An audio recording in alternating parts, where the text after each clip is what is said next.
Hello दोस्तों, तो आज मैं न्यू मानवा एक्सप्लेन करने जा रही हूँ। ये मेरी पहली एक्सप्लेनेशन है। इस मानवा का नाम है my boys get on the last train. ये एक स्लो और क्यूट रोमांस मानवा है। तो स्टोरी स्टार्ट करते हैं। रेलवे स्टेशन का सीन दिखाया जाता है जो कि पूरा खाली रहता है, शांत रहता है सब कुछ। जहाँ पे हमें एक लड़की को दिखाया जाता है जो खड़ा होकर शायद किसी को ऐसा लग रहा है देख रहा होता है। ये इस स्टोरी का मेन लीड है। ठीक है, इसका नाम यावयून है। बेचारा देखने से तो थका हुआ सा लग रहा है। इसे दिखाया जाता है ये किसी लड़की को देख रहा होता है। ज़रा देखो कितना ही थरकी बंदा है, लेकिन थरकपन तो है नहीं बेचारे में। इस लड़की को दिखाया जाता है जो बहुत ही खूबसूरत रहती है और वो अपना मोबाइल चला रही होती है। यहाँ पे वो लड़का उसे ही देख रहा होता है। वो लड़की का यहाँ दिखाया जाता है जो अपने फ़ोन में व्यस्त होती है। और यहाँ लड़का बैठ जाता है उसके बगल के बेंच में और सोच रहा होता है। हीरो सोच रहा होता है कि उसने इस लड़की को पहले भी कई बार यहाँ देखा है। मतलब दोनों रोज़ एक ही टाइम एक ही जगह मिल जाते हैं। हीरो चुप चुप के लड़की को देख रहा होता है। वो थोड़ा नर्वस है, बात करने की हिम्मत नहीं होती बेचारे के अंदर। बेचारा तभी लड़की नोटिस कर लेती है कि उसे कोई देख रहा है। लड़का अचानक से जब देखता है तो वो बेचारा शर्मा जाता है। तभी वो बोलता है, तभी हमारा हीरो पढ़ते हुए सोच रहा होता है कि वैसे भी ये सब कुछ मैटर नहीं करता है। हम दोनों एक दूसरे से मिले या नहीं ये कोइंसिडेंस भी हो सकता है और शायद मैं ही कुछ ज़्यादा सोच रहा हूँ। वो लड़की तो आराम से बैठी हुई है।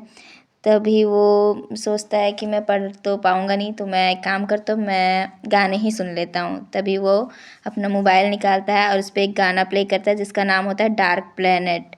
और वो उस गाना के बारे में बताता है कि उसे ये गाना कुछ ज़्यादा ही पसंद है और उस गाना को 100 टाइम्स सुन चुका है।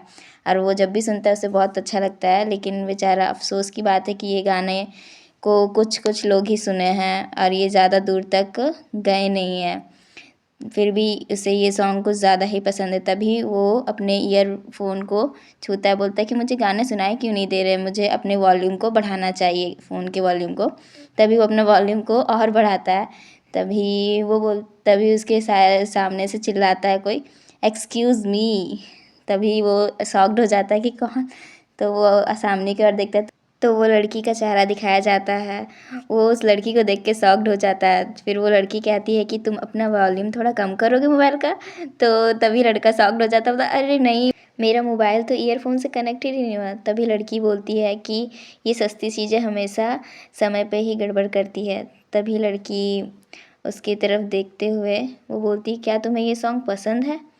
तभी वो लड़का करता है ये क्या बोल रही है? तभी वो लड़की कहती है, वही सॉन्ग जो तुमने अभी प्ले किया था, आप प्ले करके सुन रहे थे, मैं इसके आर्टिस्ट को जानती हूँ, लॉन्ग आफ्टरनून को। तभी वो लड़का चमकती हुई आंखों से उसे देखता है और वो कहता है कि सीरियसली मैं उसका बहुत बड़ा फ़ैन हूँ। तभी वो लड़की कहती है कि हाँ, शायद ऐसा कह सकते हैं कि वो ज़्यादा फेमस नहीं है। उनका म्यूज़िक तो अमेजिंग है लेकिन फिर भी लोग उन्हें ज़्यादा नहीं जानते। लड़का एक्साइटेड होते हुए कहता है, सही ना, अगर वो एक भी लाइव परफॉर्मेंस कर ले तो उनके क्लिप वायरल हो जाएंगे और बहुत सारे लोग उन्हें डिस्कवर करेंगे।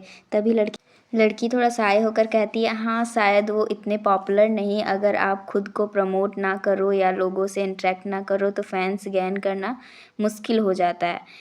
तभी लड़का कहता है कि उनका इंस्टाग्राम का कैरेक्टर ही बस मुझे पता है, काश वो अपने कोई पर्सनल चीज़ें भी पोस्ट करते हैं। तभी लड़की कहती है कि तुम चाहते हो कि वो अपने फेस को शो करें? लड़का कहता है कि कोई ज़रूरी तो नहीं है, बट मुझे लगता है अगर वो अपनी पर्सनल लाइफ के बारे में थोड़ा भी पोस्ट करे तो उन्हें बहुत ज़्यादा फैंस मिल सकते हैं। तभी लड़की का, अगर वो सिर्फ अपने म्यूज़िक पर ध्यान देना चाहते हैं, अगर गुमनाम रहना चाहते हैं तो समझ सकती हूँ। सच कहूँ तो मुझे उनका ये मिस्टीरियस कॉन्सेप्ट भी बहुत अच्छा लगता है। मुझे लॉन्ग आफ्टरनून वैसे ही पसंद है जैसे वो हैं। वैसे तुम्हें पता है हम यहाँ कुछ बार पहले भी एक दूसरे से टकरा चुके हैं? लड़का कहता है, मुझे नहीं पता, क्या हम मिले हैं? अरे अभी के लिए अनजान बनने का नाटक करते हैं, बेचारा अनजान बने। तभी लड़की कहती है, क्या सच में? तुम्हें पक्का यकीन है? मेरे ख्याल से तुम्हें पता था, तो तुम मुझे हमेशा देखते थे। हाँ क्या? मैं नहीं देख रहा था? तभी लड़का पूरा सोचता है, होता है कि अरे नहीं, ये मुझे हमेशा नोटिस करती थी, नो वे। हाँ, तो ये मुझे हॉल टाइम मैं इसे देखता था, इसे पता है ये, अरे नहीं अब क्या होगा। तभी लड़की मुस्कुराते हुए जाते हुए कहती है कि हम हमेशा एक ही आखिरी ट्रेन लेते हैं। नेक्स्ट डे का दिन दिखाया जाता है जहाँ लड़का मैं तो बुरी तरह फंस गया हूँ। तभी तभी सामने से एक लड़की चिल्लाते हुए आती है, बोलती है यावियुन क्या हुआ तुम्हें। तब क्या किसी अजीब इंसान ने फिर से 1 स्टार रिव्यू दे दिया। मिस हो, मुझे क्या करना चाहिए बताइए। अगर उसे लगे कि मैं पूरा पीछा करने वाला स्टॉकर हूँ तो। तभी वो कहती है होल्ड अप, रुको, पीछा करने वाला, तुम किसके बारे में बात कर रहे हो। तभी हमें कैफ़े का सीन दिखाया जाता है, यहाँ पे भी। फिर ओह कम ऑन, इसका नाम यूजू कैफ़े ऑनर। बोलती है कि अरे अगर उसने तुम्हें देखते हुए नोटिस किया तो इसका मतलब है कि वो भी तुम्हारी तरफ देख रही थी। मुझे बस डर है कि कहीं मैंने उसे असहज तो नहीं कर दिया। अगर उसे लगे कि मैं कोई अजीब इंसान हूँ जो सबके आसपास घूमता रहता है तो, या मैं कोई स्टॉकर टाइप उसे लगता हूँ, ऐसा कुछ। तभी उसकी ऑनर कहती है अगर उसे सच में लगता कि तुम अजीब हो तो क्या तुम्हें नहीं लगता कि वो अब तक अपना रास्ता बदल चुकी होती। तुम्हें सच में ऐसा लगता है। अगर तुम्हें इतनी चिंता है तो अगली बार उससे बात करके देखो, फिर पक्का पता चल जाएगा। कौन जाने, शायद या किसी प्रेम कहानी भरी शुरुआत हो सकती है। वो कहता है रोमांस, अरे नहीं ऐसा कैसे हो सकता है। क्यों नहीं, तुम साफ साफ उसमें इंटरेस्टेड लग रहे हो। मतलब मैं उसे नोटिस करता हूँ लेकिन उस तरह से नहीं। वैसे भी मेरे पास इन सब चीज़ों के लिए समय नहीं है। अगले साल मेरी पढ़ाई ख़त्म हो रही है, मुझे नौकरी ढूंढनी है और किराया देने के लिए शाम की शिफ्ट में काम भी करता हूँ। मैं बस उसके बारे में थोड़ा क्यूरियस था, बस इतना ही। जैसे वो हमेशा इतनी देर से बाहर क्यों रहती है, वो क्या काम करती है, ऐसा ही बातें। मुझे तो लगता है कि तुम इंटरेस्टेड हो। मैंने कहा ना ऐसा कुछ नहीं है, अगर कुछ है भी तो मैं बस दोस्त बनाना चाहता हूँ।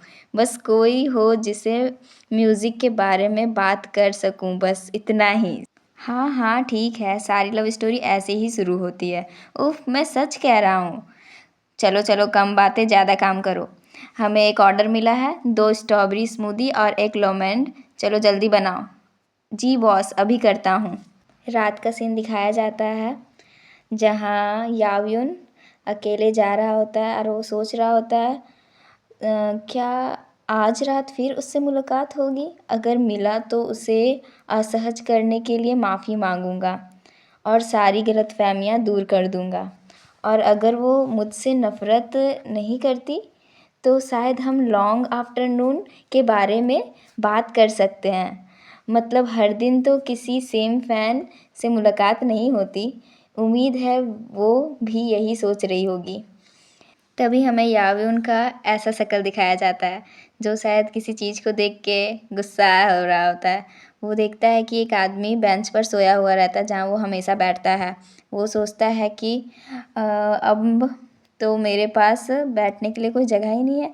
अब तो मेरे पास कैजुअली बात शुरू करने का बहाना भी नहीं रहेगा। उफ, लगता है अब मुझे बस पढ़ाई ही करनी पड़ेगी। अचानक से बात शुरू करना अजीब लगेगा और अगर मैंने ज़्यादा कोशिश की और माहौल ऑकवर्ड हो गया तो जो थोड़ी कनेक्शन है वो भी ख़राब हो सकती है।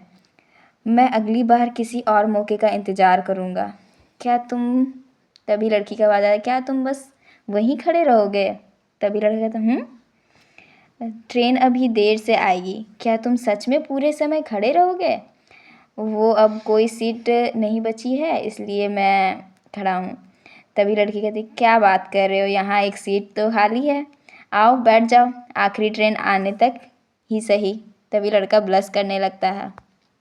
तो ये चैप्टर यहीं ख़त्म होता है और नेक्स्ट पार्ट के लिए मुझे ज़रूर कमेंट करें और आप लोगों को मेरी एक्सप्लेनेशन कैसी लगी मुझे ज़रूर बताइएगा और लाइक कमेंट सब्सक्राइब करना बिल्कुल मत भूलिएगा। बहुत मेहनत लगता है गाइस बनाने में। तो अगर आप लोगों को ये मानवा पसंद आई है तो प्लीज़ मुझे ज़रूर बताइएगा, मैं इसके नेक्स्ट पार्ट के साथ ज़रूर आऊँगी। मिलती हूँ। टाटा गाइज़।